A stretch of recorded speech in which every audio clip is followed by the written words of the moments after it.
Hello, my name is Derek DaPena.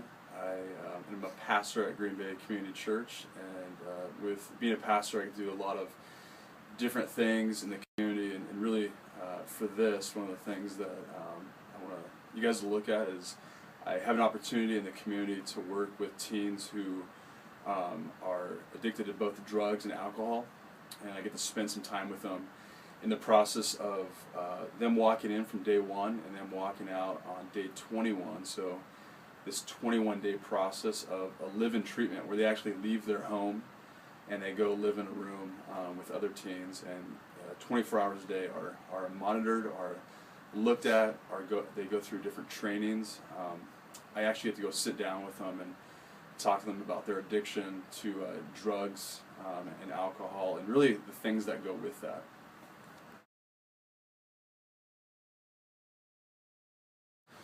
Yeah, so that's a great question. That's actually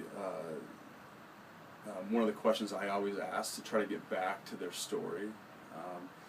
And 12 to 13 is usually the age that most students start, and they usually were introduced by an older brother, older sister, an older uncle, or someone in the neighborhood who was older. So almost every single story, it was someone who was older that they had a relationship with, and then really, so they started 12 or 13 years, and then usually somewhere around 14 to 15 is when they really started using really heavy, and got into it daily, and then really started going after heavy drugs. And for the most part, I would say probably 85–90% of them, even maybe a little more, higher percentage than that, started smoking pot. So I started smoking marijuana, and that was really the introduction into both the alcohol and drug world for them. Could you describe the path that they took after they started using marijuana then? Yeah, so, and it's very interesting, we want to look at people and know they have an important story, and they're still a person, but almost every case is almost identical. So going back, they start at 12 or 13, very common, and then really get into it at 14, 15, and then from there they really they leave friends they were hanging out with. It's a big thing that we see, and they start getting into a different group of friends.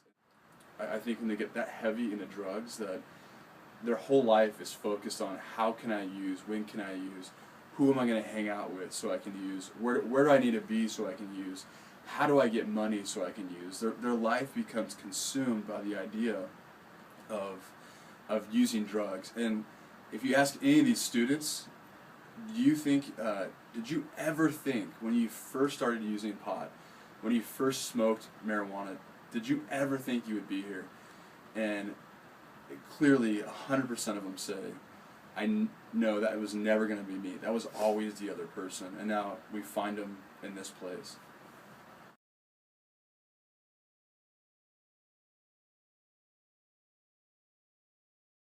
So again, 95 or 85 to 90% of the students use pot.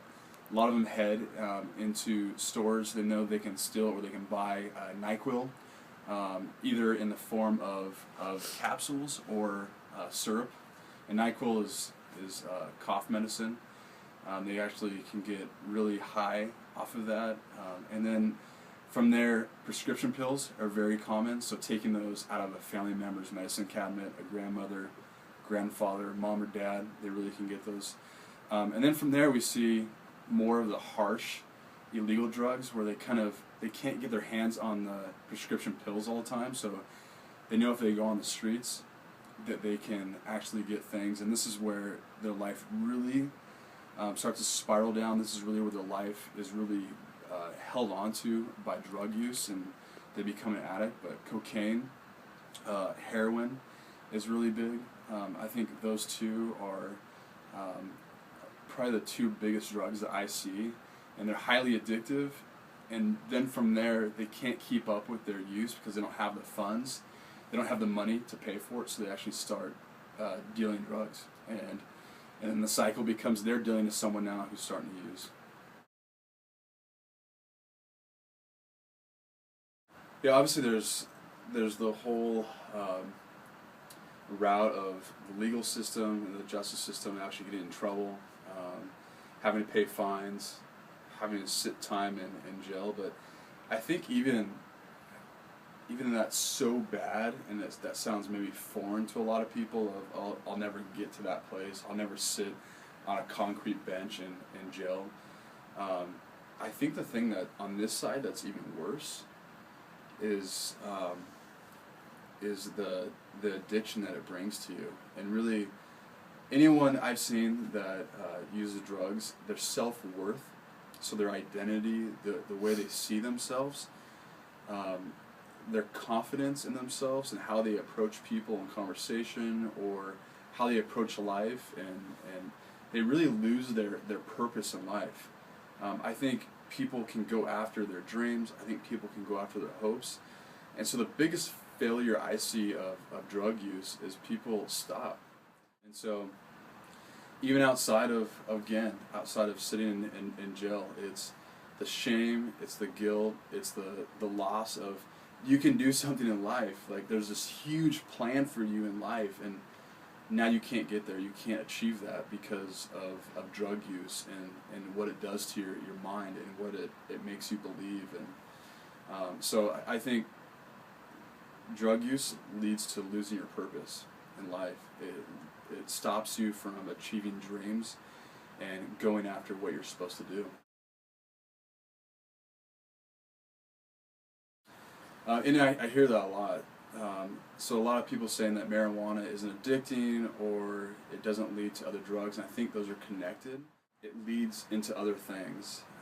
And so sit down with someone, talk with them. I think there's maybe facts out there that do show that, and maybe some facts that don't. But so to answer that question clearly, I sit down with these kids. I see it. I know it. I know that pot. I know that marijuana is addicting. I've seen stories. I've seen it ruin lives. I've seen it break up families. And so pot is very addicting.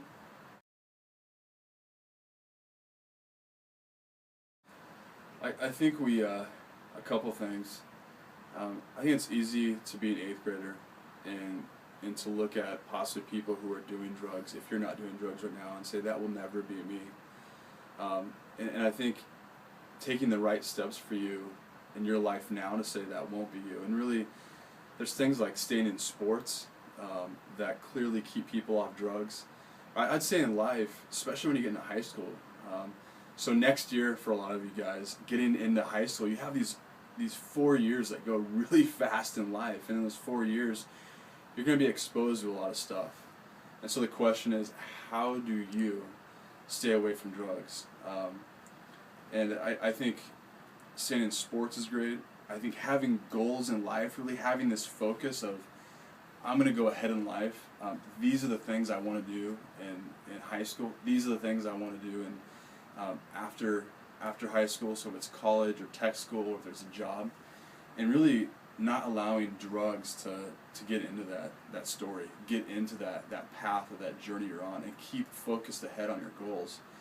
I find the people who don't have goals, and not like you have to figure out what you're going to do the rest of your life, not to have that pressure, but people who don't have goals, I think a lot of times they start dabbling in drugs. I think the other one is, don't believe the lie that you are the one that can do drugs and not get addicted. Don't believe the lie that you can be the one that can do drugs and it won't affect you.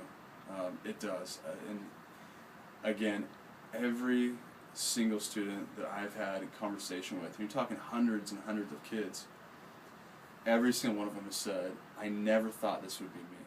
Now they find themselves in this spot. So follow your dreams, follow your goals, play sports, get active in high school and with activities, and I think have the right friends too.